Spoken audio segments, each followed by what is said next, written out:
Is the world ready for a younger generation of politicians? While many countries seem ready for the transition, the US seems to have other ideas. If you watched the presidential debate on Thursday, June 27th, you might remember one of the hilarious scenes that took place on that stage. Specifically, President Biden and former President Trump going back and forth over which of them is better at golf.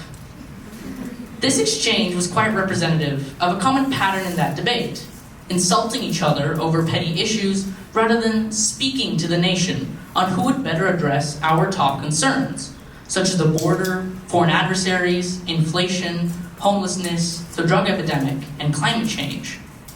This, coupled with our constantly evolving world, shows the need for fresh perspectives and innovative ideas in modern politics. And so today, I'll be discussing whether or not the world is ready for younger politicians to take the reins of power, the barriers they will need to break, and why there should be younger politicians. There are many examples already of young people making a difference in the world. For instance, in 2017, New Zealand elected Jacinda Ardern as their Prime Minister at the age of just 37, making her the youngest female head of government at the time. She subsequently led the country through a housing crisis, combating child poverty and social inequality, the Christchurch mosque shootings, and COVID. In America, Pete Buttigieg and Alexandria Ocasio-Cortez are both young politicians, ages 38 and 29 respectively, when they were elected. Both of them have campaigned extensively on climate change and economic and social reform. Pete also set a new precedent by being the first openly gay candidate to win a presidential primary. There's also 38-year-old Vivek Ramaswamy, a self-made billionaire entrepreneur and previous presidential hopeful who quickly rose to the ranks of the Republican Party to become a household name. Outside of politics, young people have made gains in many industries as well. For instance, Mark Zuckerberg founded Facebook at the age of just 19, revolutionizing social media and communication for billions of people around the world, before becoming the world's youngest self-made billionaire in 2012 at the age of just 23. Similarly, Jeff Bezos, while old today, became a billionaire at the age of 35 after founding the company Amazon, which revolutionized shopping around the world. And in the environment, 29-year-old Boyan Slat has removed over 22 million pounds of plastic from the oceans through his nonprofit, Ocean Cleanup.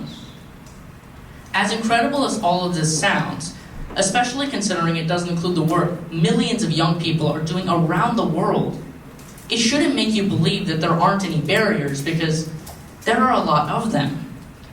One of the main criticisms against younger politicians is the perceived lack of maturity and experience. Politics often requires navigating complex bureaucratic systems, making tough decisions, and handling crises, which some argue takes years of experience. There are also the financial and structural barriers hindering younger politicians from winning elections, as running for candidacy takes a lot of money, and younger politicians often lack the donors, extensive networks, and die-hard followers that older politicians have built over time, along with the authoritative hierarchies in these political parties that are run almost entirely by older politicians, and the difficulty of garnering support from a diverse age group. Now, I would like to share my perspective on why I chose this topic.